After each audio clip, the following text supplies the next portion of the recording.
Ke informasi selanjutnya, Senin pagi Presiden Prabowo Subianto resmi menyerahkan pesawat tempur Rafale dan sejumlah alutsista lainnya untuk dioperasikan TNI Angkatan Udara.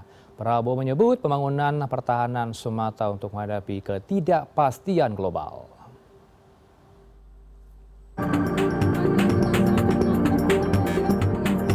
Kekuatan udara nasional semakin kuat. Pada Senin pagi, Presiden Prabowo Subianto menyerahkan secara resmi pengoperasian pesawat tempur Rafale, pesawat Falcon, pesawat angkut Airbus A400M, serta radar pertahanan udara. Kontrak pembelian jet tempur Rafale dilakukan pada tahun 2022 lalu saat Prabowo menjabat Menteri Pertahanan. Total pembelian sebanyak 42 unit senilai 8,1 miliar dolar atau sekitar 130 triliun rupiah. Prabowo beralasan pengadaan peralatan tempur ini sebagai strategi penangkal di tengah ketidakpastian global.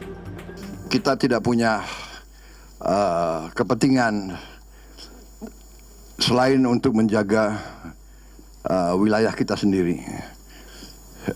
Tapi kita lihat kondisi dunia geopolitik penuh dengan ketidakpastian dan kita tahu bahwa pertahanan syarat utama untuk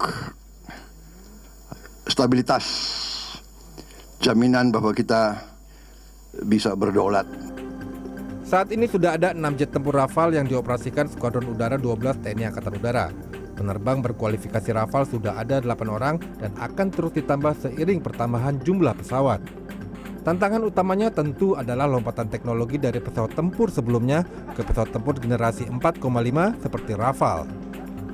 Tentunya ada gap dan ini sedang kita laksanakan untuk proses pembelajaran dan pemahaman terhadap teknologi yang ada sehingga diharapkan objektif dari pimpinan ketika kita diminta melaksanakan misi atau operasi tertentu, kita mengoptimalkan kemampuan pesawat ini seoptimal mungkin. Di sisi lain, pembelian jet tempur Rafale juga mewajibkan transfer teknologi ke industri pertahanan nasional. PTLN misalnya mendapatkan pengetahuan untuk membangun sistem informasi dan komunikasi tempur atau data link. Selain itu, untuk pengadaan radar pertahanan udara, PTLN kebagian membuat komponen radar.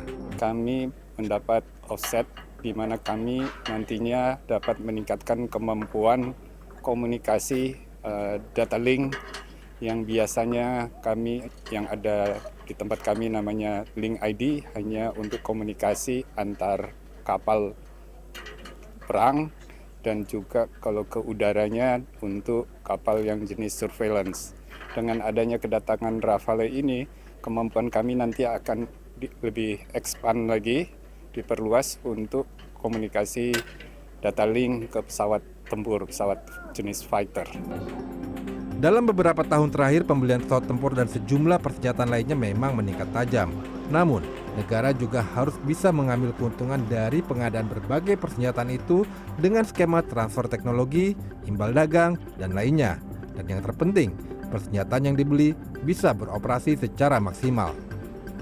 Kedatangan pesawat tempur Rafale dan lain sebagainya ini merupakan satu langkah awal untuk membangun kekuatan udara. Namun yang terpenting nantinya adalah bagaimana kita bisa mengoperasikan pesawat tempur Rafale ini secara optimum dan maksimal untuk menjaga kedaulatan negara.